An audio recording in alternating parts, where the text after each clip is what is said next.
So here's the deal. Got a 1983 quarter right here. You believe in fate? Here's the fate test.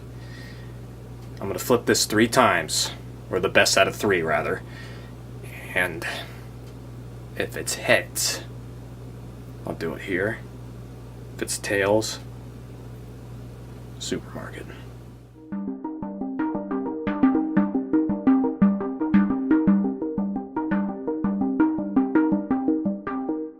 It was September 17th and the dead leaves fell down from the trees. 1992 was the year and the killer was born. Randy Robert Stas, aka Andrew Blaze. From innocent child to self-centered psychopath, a lot of Randy Stas' past is undocumented and unknown. However, it was made clear that Randy's passion for recording and making videos started on a very young age. Matt was Randy's best friend he learned to know in elementary, who he started to record corny videos with. These were later on leaked onto the internet. Here, have a look. Stop and try to kill somebody else. No. Why? I will after you're dead. Why do you want? Just don't kill me. I won't bother you ever again.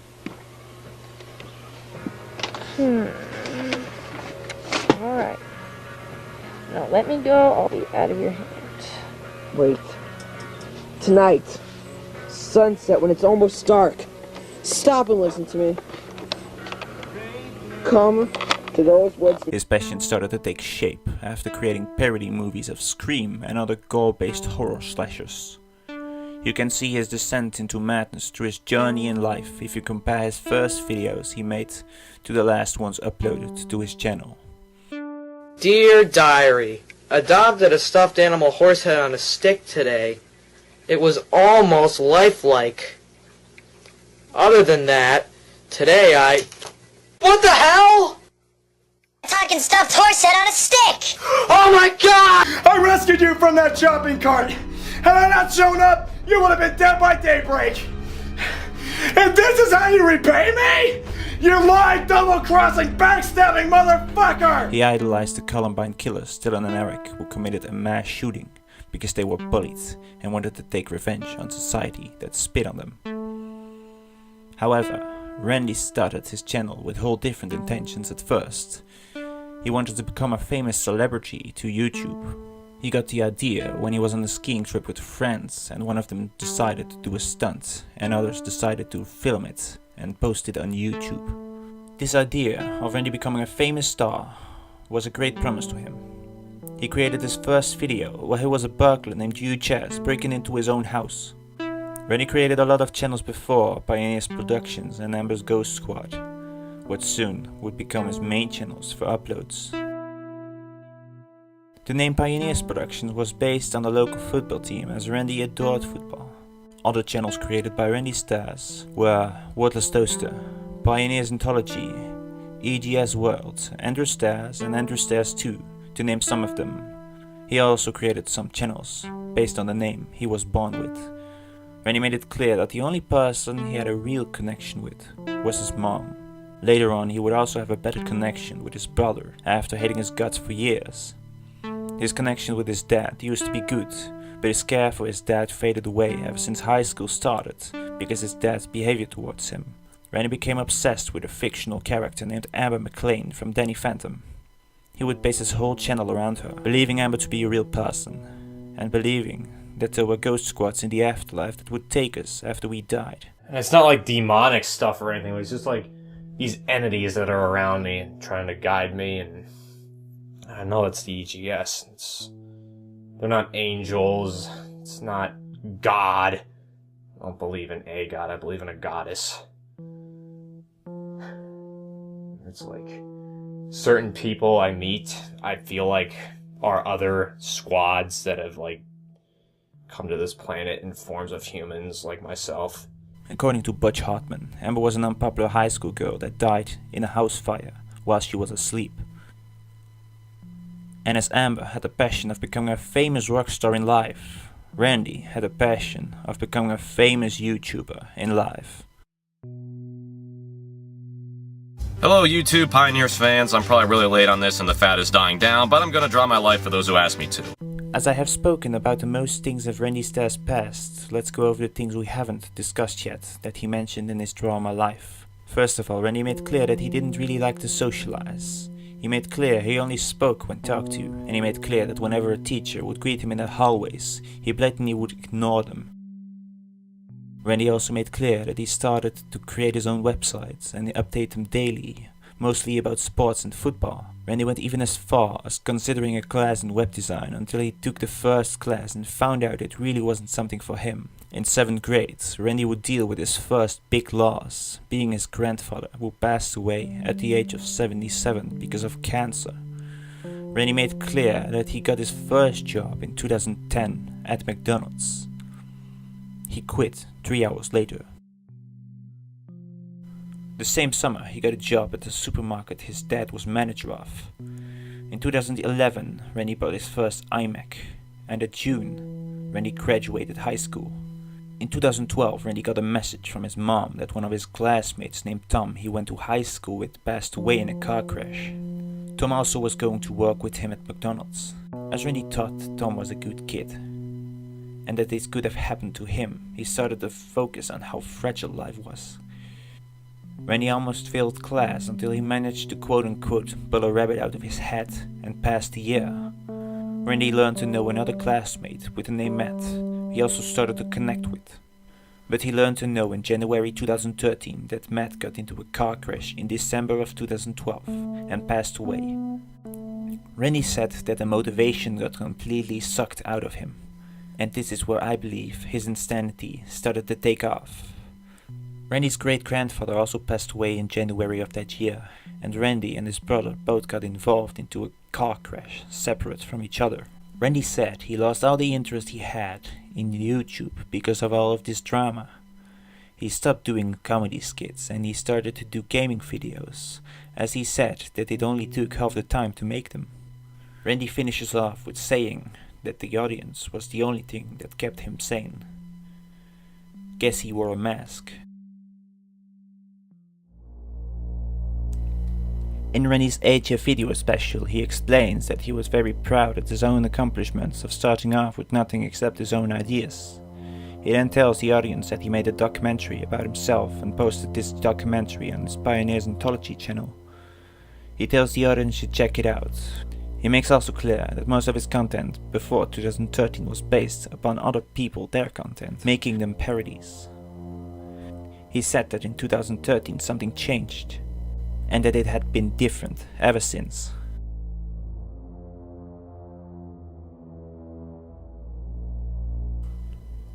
During the time span of Randy's presence on social media, Randy's narcissism seems to have increased drastically. From stating his dislike towards people of different colors, to his constant self-placement throughout his videos. Randy really loved it to stand in the spotlight. Many speculations about this have been going on, and why this was. Randy's ego might have been so inflated that he thought that everything he would produce, his fans would eat up. But any way you put it, Randy's behavior got a lot more terrifying throughout the years. Randy's whole channel was basically based around him and Amber, as we later on learn in Randy's suicide tapes that one of the ghosts in his squad actually was a self-interpretation of him. So either way, Randy was delusional or a pure genius that could look beyond life. Many people have sticked with choice 1, which I also agree with. This is my bathroom. It's been my bathroom my whole life. My entire life. And my stuff is obviously here. You know, I got the Skintimate stuff. Skintimate, my hair product that I used for like the last half of a year because I discontinued my Garnier Fructis style. My lady's razor, and contact stuff, and deodorant, my lotion to make my skin smoother, you know, girl stuff. No matter how many people will trash Randy for the deeds he committed in his last moments on this planet, we cannot forget Randy was just a victim of circumstances. He might have been an adult at the time his mental state decreased, but I personally believe that his parents were still responsible for him, as he still lived with him. If he were to get the right help, this all could have been prevented. It was unclear if Randy ever told his parents about his deeper feelings and emotions about him becoming a woman. According to himself, he never told his parents, but it has been speculated that he did tell them, and sometimes would even cross-dress in front of them, though it is rather unclear where these speculations came from. It is time to ask ourselves, could it be the losses that Andy had to swallow, or his deeper inner feelings that turned him insane? It was for sure that he needed help that he never received, and perhaps it was a combination of the both of these issues that led to his insanity.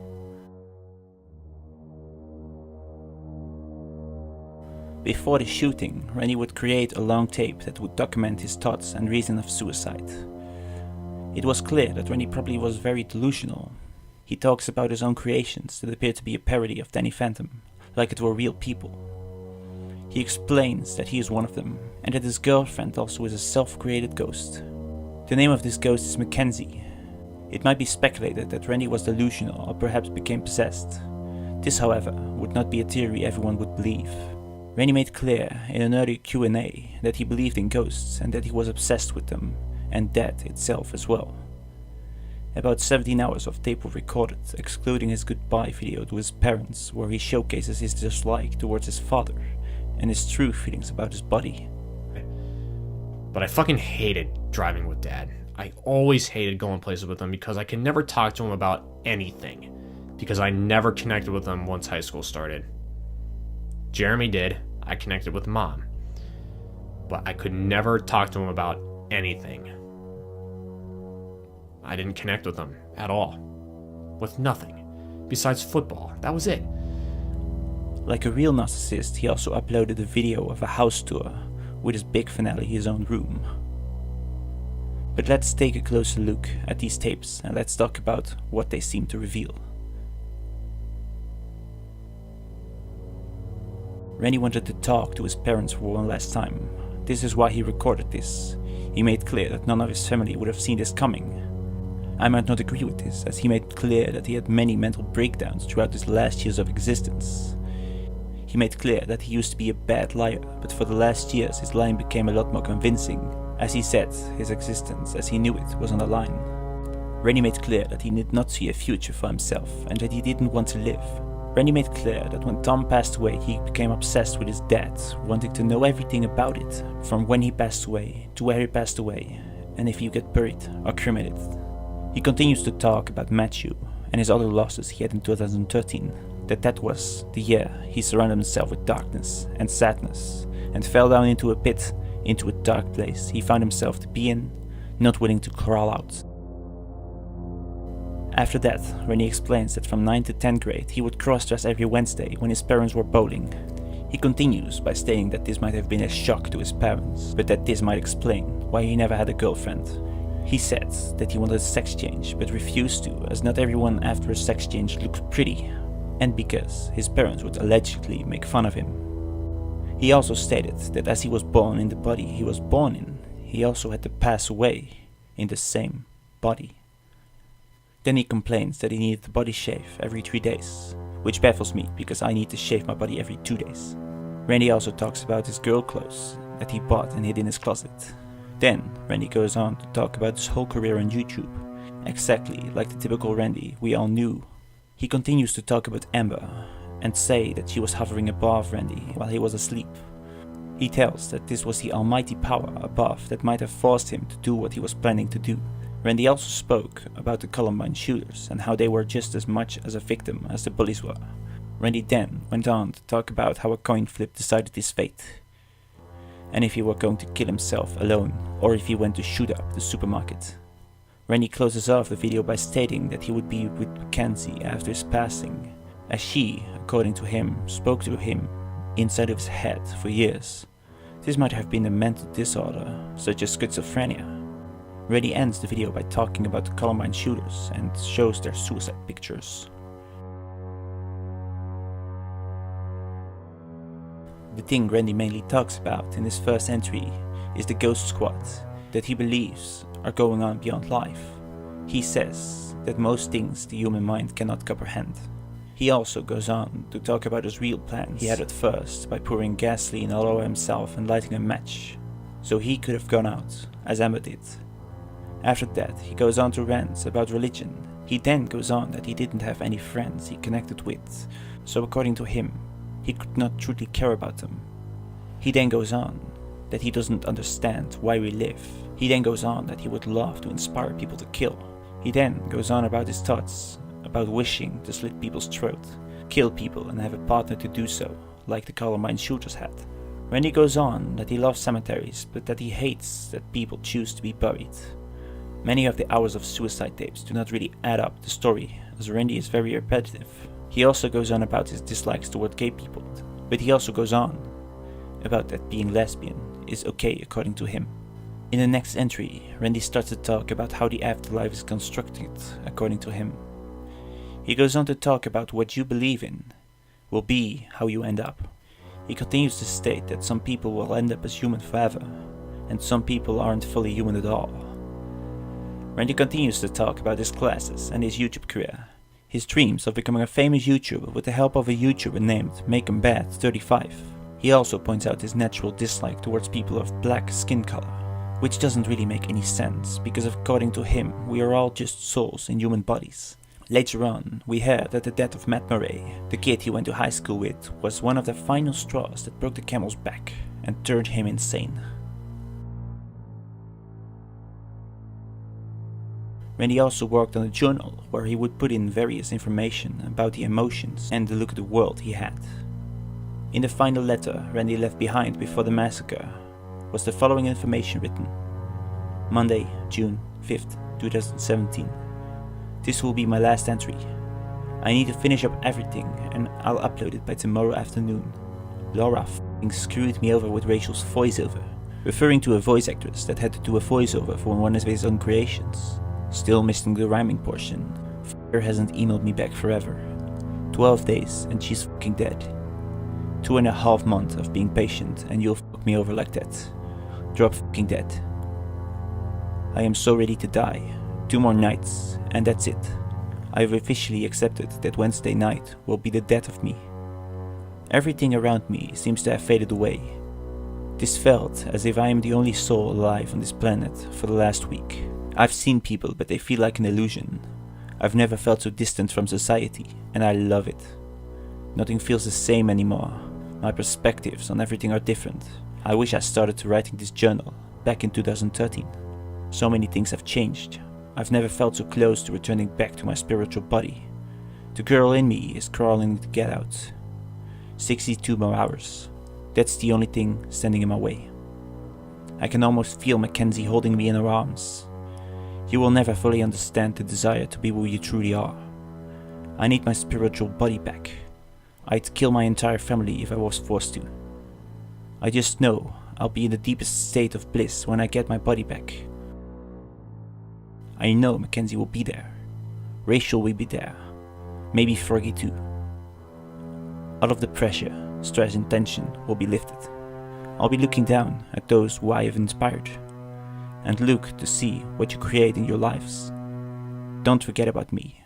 I'll be there for you if you truly believe in me. I can promise you that you do not need fancy gadgets to make something awesome. You'll need your creative inspiration. Let it come naturally. Patience goes a long way.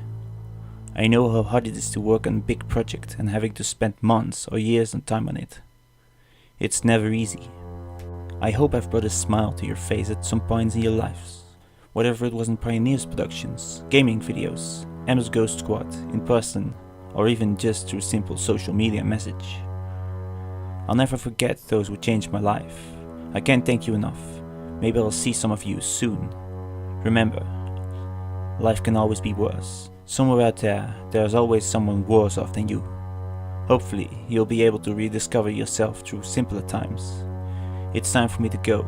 Thank you. I'll always remember you, and farewell.